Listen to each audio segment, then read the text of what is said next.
喂，大家好，我係 James，咁啊歡迎嚟到 James 乜都同你講。咁時間咧係2026年嘅1月23號。咁咧今日咧嘗試咧係會做一個類似直播嘅錄音啊，咁係錄音嚟嘅。咁原因咧就係我遲啲可能會係嘗試下直播啦，玩下直播因為未玩過，咁就冇經驗，亦都係要練習下嘅嚇。咁所以今日咧個錄音咧就係會一係嘗試一氣呵成嘗試，咁中途可能會有啲停頓啊，或者係會錄得唔係幾好啊，或者會有啲 dead air。咁大家因為我都要睇啲資料㗎，我要睇個熒幕上嘅資料。咁另外一樣咧就係我未必會係有啲圖或者係俾大家睇，因為咧我係睇日本嘅唔同嘅報紙啦。咁其實有啲朋友提示我就話：喂，你小心嗰個版權喎，你用佢啲圖咁樣。咁啊多謝啲朋友啦。咁其實係啱㗎。咁所以我就為咗免卻麻煩啦，或者嚴格嚟講啦嚇，為咗免卻俾人告你啦，為你侵權咁樣。咁所以咧，我今日咧就係純粹係用説話啦，未必係會出啲圖啊、圖像啊等等，未必啦。嗱好啦，長話短説，咁啊開波。嗱，我係睇緊呢個日本呢個放送協會 NHK 嘅報紙㗎。咁我係要鳴謝嘅，因為我係睇緊佢哋嘅資料啦。咁咧第一個係比較重要嘅新聞咧，係喺日本咧就係佢哋係日本首相高市早苗咧係宣布解散眾議院啊。咁呢個係一個好重要即係震盪咗成個日本嘅。咁詳細落嚟點樣咧？喺今日嘅下午啦，1月23號嘅下午啦，咁佢哋嘅眾議院議長咧就係正式宣布解散眾議院。咁另外咧係會喺今個月嘅27號咧就出一個正式嘅通告。咁而咧係喺2月8號咧就係會開票嘅。咁詳細落嚟係咁樣嘅。嗱，原來咧現時咧喺眾議院咧自民黨咧係唔過半數議席嘅。咁所以咧，佢哋係即係喺執政嘅時候咧，係遇到困難嘅。因為你任何政黨、任何國家係嘅，唔一定日本嘅譬如澳洲啊。咁如果你嗰個黨派咧係唔過半數啦，咁基本上係好困難嘅。咁所以喺而家嘅現在咧，就係自民黨咧係同呢個日本維新會咧，另外一個黨派咧就係大家係一個聯盟啦。咁佢哋咧就係佢哋嘅議席加埋咧係接近半數係接近，仲爭少少。咁咧就根據分析啦，咁就係外電嘅分析就係話，其實咧高市早苗而家嗰個民望咧都係非常高嘅。佢11月上任，咁而家短短都係3個月左右啦，12月、1月、2月係3個月啦。咁佢嘅民望係不斷咁上升好多人支持佢，因為佢都係傾油。咁佢就係以我理解咧，佢就係想趁而家個民望咁高咧，就係解散一個眾議院，係重選。咁重選咧有機會咧係會過半數嘅，係好大機會會過半數。咁一過半數嘅話咧，咁基本上咧佢嘅施政佢就唔使再睇其他黨嘅面色啦。咁我哋睇一睇啲數字啊。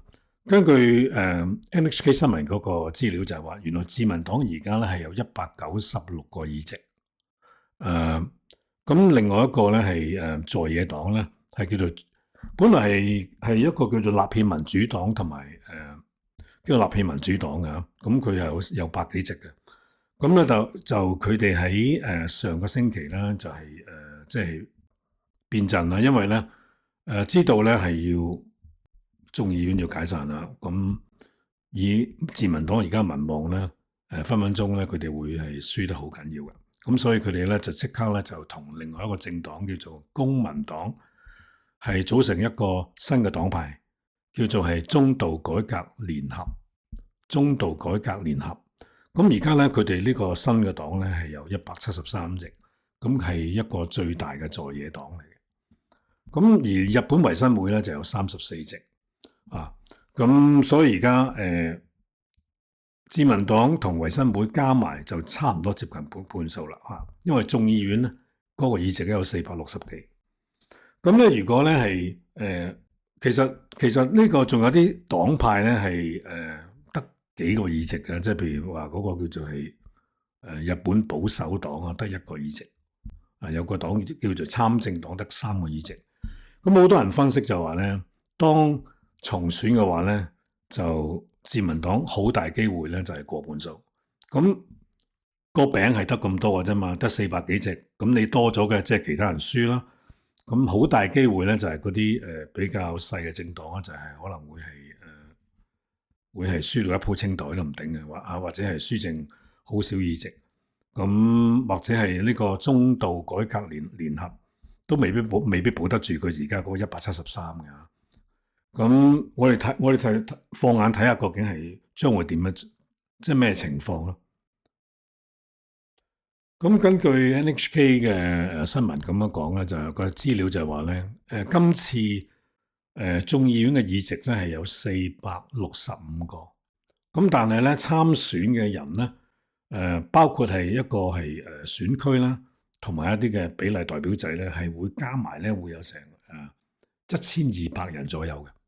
咁你其實都諗到話都好激烈喎，1200幾人去爭400幾個議席。咁差唔多係得1/3機會嘅啫嚇，約莫啦嚇。嗱，今次咧解散國會咧，亦都係有個破咗一個係紀錄㗎。因為點解咧？原來咧根據日本嘅以往嘅紀錄咧，就係話喺國會一開會每年嘅1月即刻去解散嘅話咧，係60年前。今次係60年後啊！當時1966年啦，嗰位係一個佐藤總理大臣啊，一開國會就即刻咧係宣布解散。咁今次咧亦都係咁樣做。咁其實咧係以我嘅理解啦嚇，就係其實呢個係一個即係一個策略嚟嘅啊！即係當而家自民黨係嗰個民望非常高嘅時候，一開波。打鐵趁熱啊！我哋中國人嗰句說話，打鐵就趁熱，即刻解散啊！希望咧就係重選嘅時候咧係會過半數。咁而且高市早苗咧曾經係喺傳媒對住傳媒講就係話，如果唔過半數，佢係會係掛靴嘅，佢係會係落台嘅啊！咁其實呢個係一個係政治嘅豪賭啊！咁從佢呢一個說話嚟講咧，你可以睇到佢係非常嘅有信心啊！即係呢個決定咧，佢係好有信心啊！如果唔係，都唔會亂咁講。嗱，另外一則比較大嘅新聞咧，就係一個天氣預報嚟嘅啊！咁通常咧，好少可咧係天氣預報咧擺喺比較前嘅位置。咁原因咧就係一個冬季嘅氣壓氣流咧係繼續咧影響緊日本海嗰邊啊！咁朋友們咧可能未必會了解日本海嗰個係邊一度咧？日本海就係靠日本嘅西面啊嗰個海。咁其實佢哋對面咧就係隔離就係蘇聯啦，或者係而家叫俄羅斯啦、南韓啦或者哈爾濱嗰個位置啊，嗰個海叫做日本海。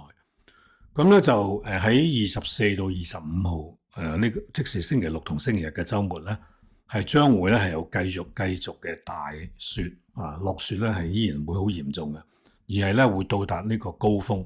咁咧就氣象廳咧就係嗌市民咧係即係要小心啊！嗱，詳細內容係咁樣嘅，係喺24到25號咧係日本海嗰邊咧係會繼續咧係有大雪，咁而且咧係到達呢個落雪嘅高峰點嚟嘅。咁咧廣泛地區咧都係會預計咧受影響，咁特別係交通方面啦。咁咧氣象廳亦都咧係發出預警，就係話一啲人嘅屋頂啦可能咧係會積雪嘅。咁另外咧係會有係啲雪可能會跌落嚟啦，甚至乎可能會有雪崩。嗱，我哋而家要睇下呢個屋頂，原來咧就係話喺日本咧好多屋咧都係比較會用木做㗎。咁而屋頂嘅話咧，如果你積咗雪咧，雪係有重量嘅。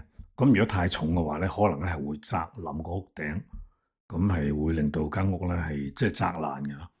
咁而曾經係都有幾多新聞就係啲人咧係俾啲雪咧係砸死嘅。而今次受影響個地方喺日本海呢嗰邊咧，就係主要係從呢個東北嘅地區啦，一路咧係去到中國地區。咁東北地區即時係大概係青森啊嗰邊啦，一路咁樣落啊，青森縣啊、新潟縣啊，或者係一路咁打落就去到係島根啊、鳥取啊、等等嗰啲地方啊。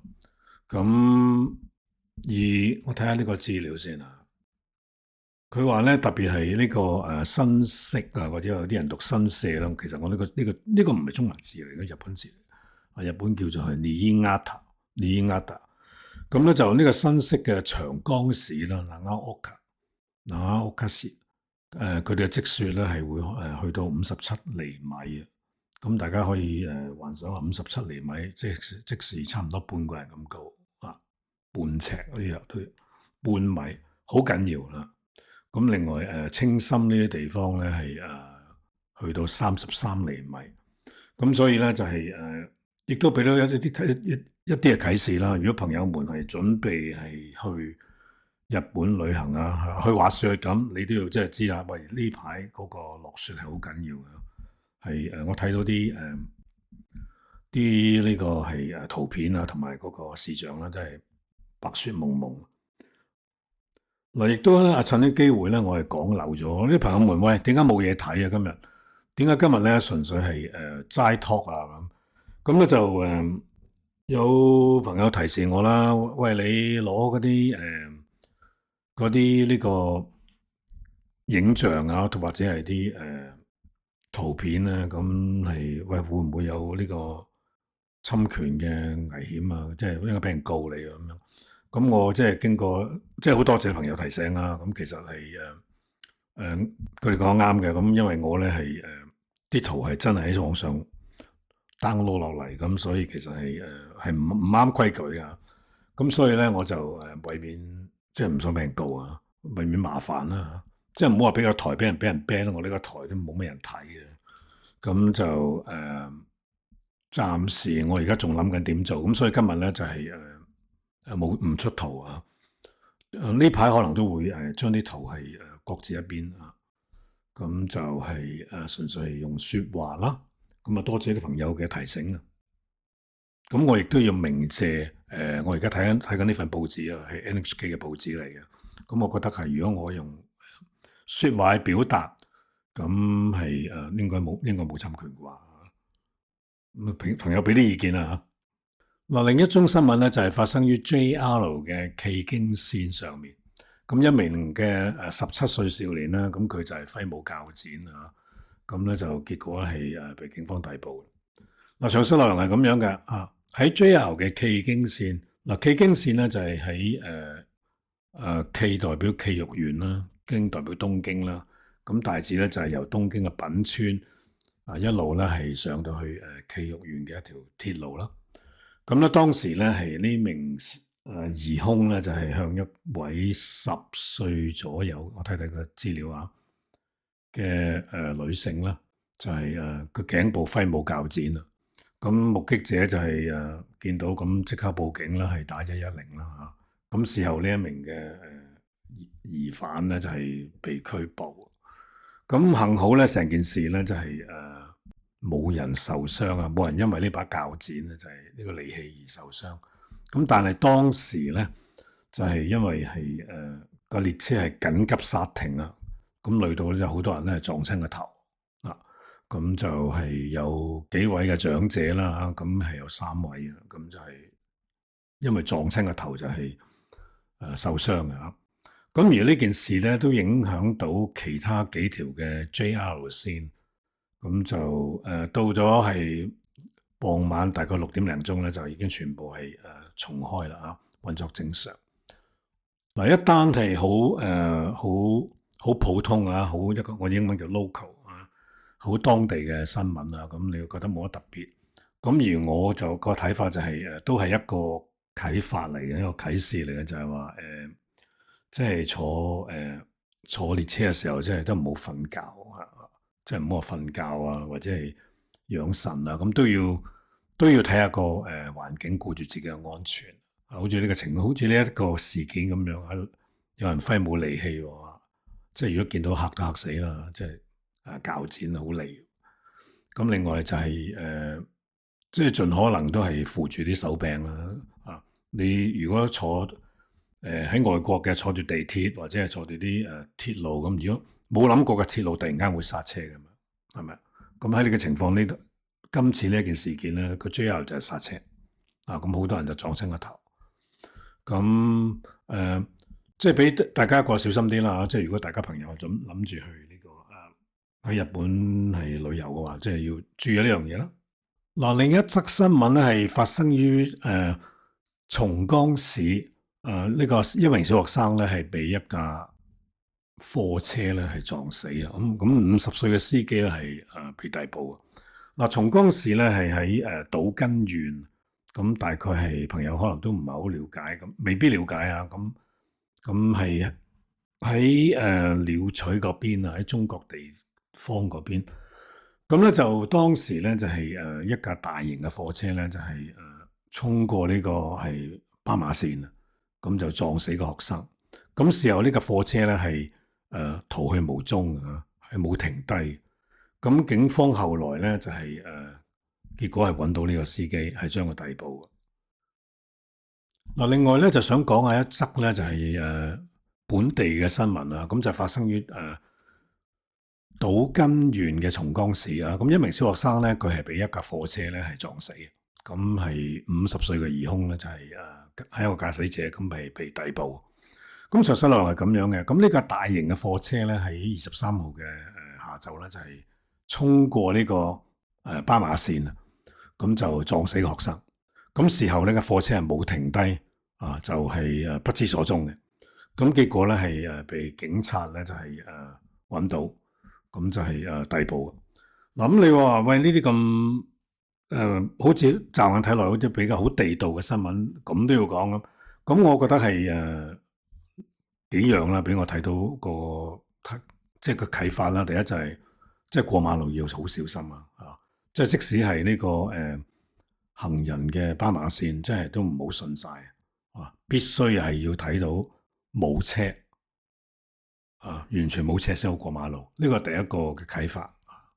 咁另外一個啟發就係如果真係好不幸啊，如果係自己係駕駛者遇到任何事故，係一定要停落嚟嘅千祈咧就係唔好係即刻走人啊，即刻唔停啊。因為咧喺日本或者喺澳洲一樣啊，澳洲咧呢個情況叫做係hit and run，係好大罪嘅即係如果係有任何駕駛者撞親，令到某人受傷或者甚至乎死亡嘅話咧，而佢係冇停低嘅話，如捉到嘅話係會重判嘅。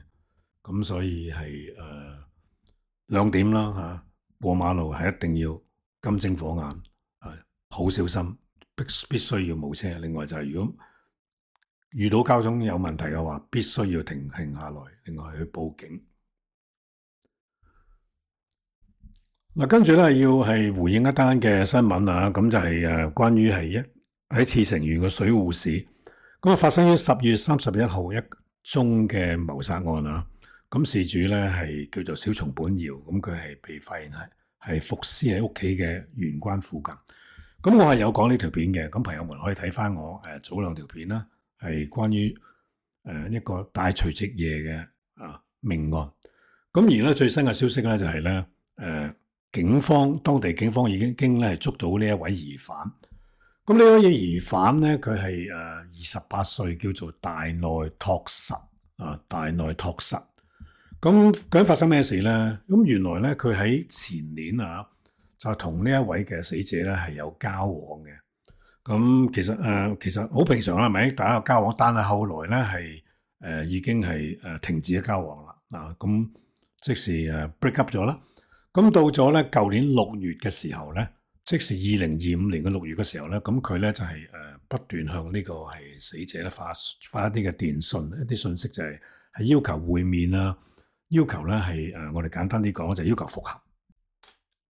咁但係咧就係當時女士咧係已經結咗婚㗎啦嘛，咁有老公㗎啦嘛，咁好合情理咁，以前嘅男朋友去揾翻，咁當然係會表白，喂，你唔好再揾我啦，我已經結咗婚啦，即係我哋that's it，即係唔好再搞啦咁。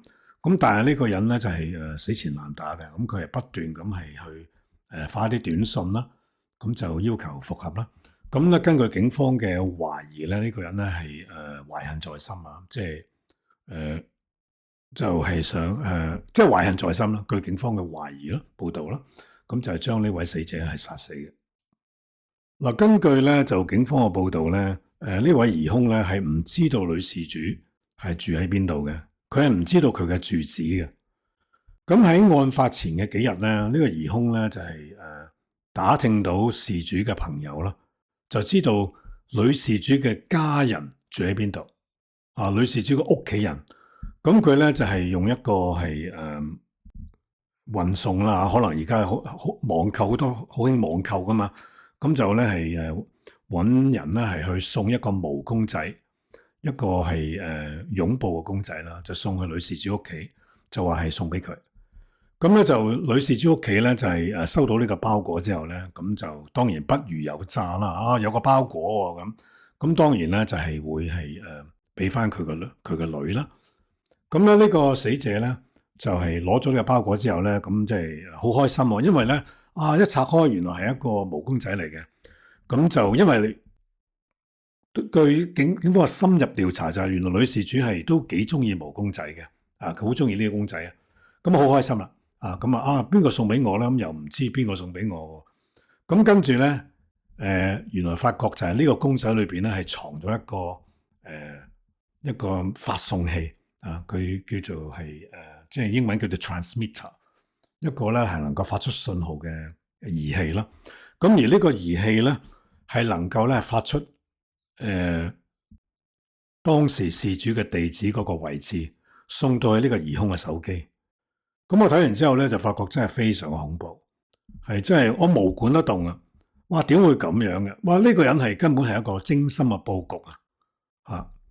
其實即係佢經過思考嘅，完全係經過計劃，就係話佢唔知道地址喎，知道係你屋企人嘅地址，咁就送一啲嘢俾你。而嗰個公仔裏邊係藏咗一個儀器，係能夠追蹤到你嘅位置。咁警方咧再深入調查呢一種嘅儀器咧，係類似而家喺市面上係非常流行嘅，係一個叫做 tag，第一個好似啲牌咁樣啊，就黐住你嘅手機，好多人就用呢啲黐住你嘅手機，或者黐住你嗰個手袋啊。咁咧，當你離太遠嘅時候咧，佢就會發出一個信號。咁警方懷疑就係呢一種嘅儀器咧，就係擺咗個公仔裏邊，因為警方揾到拆開個公仔有個咁嘅嘢。咁而呢一個咧就係發一個信號俾呢個疑犯嗰個手機。咁警方點樣捉到呢個疑犯咧？就根據個信號咧。去追蹤咧，就追蹤到嗰個手機嘅位置，咁就終於咧就係破案，水落石出，咁就還呢個係疑兇一個還呢個死者一個清白。成件事俾我睇到就係即係好毛管戙，我係覺得係好得人驚啊！咁第一就係即係男女去即係拍拖啊。相處啊，咁分手嘅，即係好平常嘅事嚟嘅啫。即係分咗手就唔好搞咁多嘢啦。即係你話喂乜你思想保守，真係分咗手唔好搞咁多嘢。第一先放低，千祈咧真係唔好係死纏爛打啊。唔好做傻事啊！真係唔好做傻事，唔好累人，亦都唔好累己。呢個第一點啊，即係有啲乜嘢嘅放開。分手算數，揾一個咪識過個新嘅咯，係咪？冇舊邊有新。咁另外一點就係話，如果係有人無啦啦你收到啲嘢，即係如果你係唔知邊個嘅，呢個亦都係一個好重要嘅，俾我嘅，即係呢單新聞俾我嘅啟示啊！你收到咦，有人送嘢俾我喎，咁正喎，咁真係唔好亂收啊！即係唔好貪小便宜啊！你慢慢咧估唔到，原來個公仔裏邊有一個係追蹤器，咁結果係搞到呢一單嘅意外。咁希望即係朋友即係聽到呢個咁嘅兇案，係學到一啲嘢，就係話唔好貪心啊！如果有人送嘢俾你，有一個警覺性喺度，喂唔係我嘅喎，唔係我咁啊，還翻俾嗰間郵局啦，係嘛？或者甚至乎掉咗佢等等。咁好啦，咁就呢一單嘅新聞咧，就係即係回應翻我早幾日嘅片。大家如果詳細想了解多啲嘅，睇翻我早幾日片就會知道噶啦。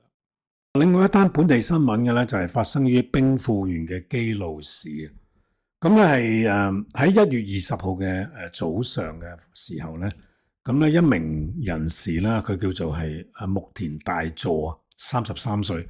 咁佢咧就係被發現係倒卧喺停車場嘅一個大廈嘅停車場嘅附近啊。咁而佢嘅係被發現咧個背脊係被壓喺呢個利器咧係所刺，咁係死亡嘅。咁就喂，咁朋友問喂，乜你成日講埋啲咁嘅殺人事件啊、傷人啊咁？咁我呢一單咧，本來我唔想講嘅，咁但係真係睇完之後咧，因為點解咧？點解你話又要講咧？因為咧，我咧就最近都發覺幾多新聞咧，就係啲人咧係用利器啊，喺呢啲本地新聞，我發覺無數，通常有啲事件嘅話咧，都係用利器。利器即係我即係刀啦嚇，我當係刀啦。咁另外咧，亦都睇過唔少嘅就係咧，襲擊人嘅背部。咁我覺得係要講呢單新聞，本來我唔想講。點解咧？都幾多嘅，就係有啲即係以往嘅個案、以往嘅事件，就係有啲人咧係用呢個利器咧係去襲擊。一個受害者嘅背部個背脊，咁其實因為背脊咧係一個人好脆弱嘅地方，人嘅脊椎亦都喺背脊，咁所以咧插背脊嘅咧死梗嘅，即係接好高機會咧都係冇命噶啦。咁而我發覺咧都呢啲咁嘅情況都係睇報紙都睇過好幾單啊，就係唔係正面嘅，而喺背脊。咁所以我咧就係長話短說，就係希望咧，就係引起一啲朋友嘅即係嗰個警覺性，就係如果去旅行，譬如我去日本旅行啦，我都會係都幾警覺嘅，就係如果有朋友係企得太埋，即係特別係企喺我後邊啊，即係一路行路啊，譬如行街、行商場咁有陣時咧，你會感覺佢啲大阪好多人噶嘛，或者係啲商店啊，啲 shopping mall 啊，咁好多人。咁如果有啲人咧係企得太埋，我都會有一種警覺性，就係即係行快啲或者閃開啊！即係我會覺得你企唔埋做咩咁樣？即係我會好自然有一個係保護機制。咁我就係可能我以前睇得多呢啲新聞啊。咁因為背脊通常一吉落去就冇命噶啦。咁所以就係今日都講埋呢一單，咁希望下次會講少啲呢啲事件啦，就唔好嚇親啲朋友。嗱，講咗咁多嘅事件啦，都聽到有啲係唔舒服啦，咁要講個轉話題啦。咁我哋咧就講下經濟啊。嗱，根據係NHK 嘅報導咧，過去2025年係比前一年嗰個消費物價指數咧係上升咗3.1%，上升咗3.1%。咁詳細內容如下。咁喺一般家庭嘅消費啊，或者係服務方面咧，咁喺過去嘅2025年嘅12個月裏邊咧，係比前一年咧係升咗咧係3.1%。而呢個指數咧係唔包括一啲新鮮嘅生嘅食物啊，即係譬如係啲魚啊，或者係蔬菜啊、蔬果啊，咁呢啲咧係冇計到喺裏邊嘅。嗱，原來咧喺過去嗰幾年咧，一般嘅每年嗰個物價指數上升咧，都係大概係2%左右。咁但係咧，如果係今次3%咧，就係喺2023年以嚟咧係嘅第一次啊。咁即是話咧喺2023年嘅係3%，跟住2年後2025年亦都係3%。咁其中咧佢係講到咧就係話米價咧係升幅係最驚人嘅。咁咧米價咧喺呢一年喺2025年咧係升咗67.5個百分比啊！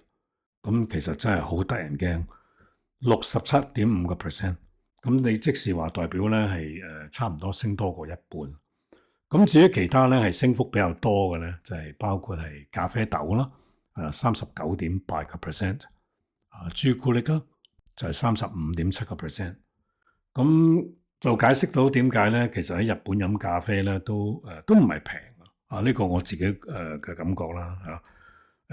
我自己喺幾次日本嘅，即係每次飲咖啡，其實我覺得啲咖啡都係都大家同澳洲嗰啲唔同啊！澳洲咧興用 flat white，咁佢喺嗰邊咧就興用啲即係英文我唔一時間諗唔起點樣講，用啲水淋落去嗰隻啦，filter 啊，咁大家玩法唔同，咁就每次去都係大概我好似係500 yen 左右啦，如果冇記錯大概啦。咁除非你去七仔啊、羅省嗰啲係平啲啦，咁但係如果你話去啲正經啊、Starbucks 啊嗰啲都唔平啊。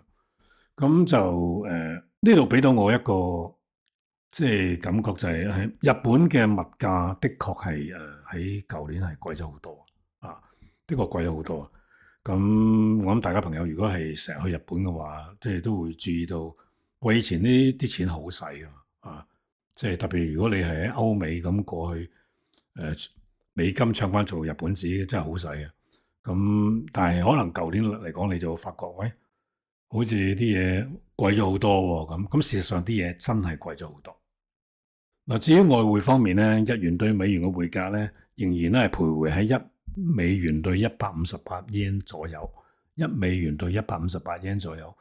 咁咧就最近呢個係yen 咧係貶值得好緊要啊！咁即是話咧，就如果朋友們係諗住去日本啦，呢個係即係冇得頂啊！要入可能入貨都唔頂啊！咁而澳元咧，喺呢兩日咧，亦都係好似係升得好離譜噶，因為咧以我今日所睇咧，澳元係差唔多1澳元係對108日元啊！我自己就即係我以我記錄，我好似未見過呢個數字啊！1澳元啦對108日元，因為我對上一次去日本咧係大概係11月左右啦，咁當時我記得我租車都係講緊係1澳元對98日元左右啊，咁而家去到108，哇好緊要啊！如果特別係你買啲大額嘅嘢啊，買去租酒店啊，嗰個係可以慳好多錢嘅。好啦，咁今日咧都差唔多啦，都講咗成半個鐘有多啦。咁我希望咧就係唔會蒙親大家啦。咁我即係希望呢啲資訊咧就係都對朋友們有用啦。咁我好想聽到朋友們嘅反應㗎，即係你喂，你會覺得喂好悶喎，或者係覺得都有啲用喎，咁俾啲意見我，等我係知下我呢個台嗰個路向應該點樣走啊。咁而家仲係摸索階段，你嘅支持、你嘅意見係即係幫到係好多㗎。咁啊，亦都如果朋友們聽到呢一度嘅，我亦都係非常感謝啊！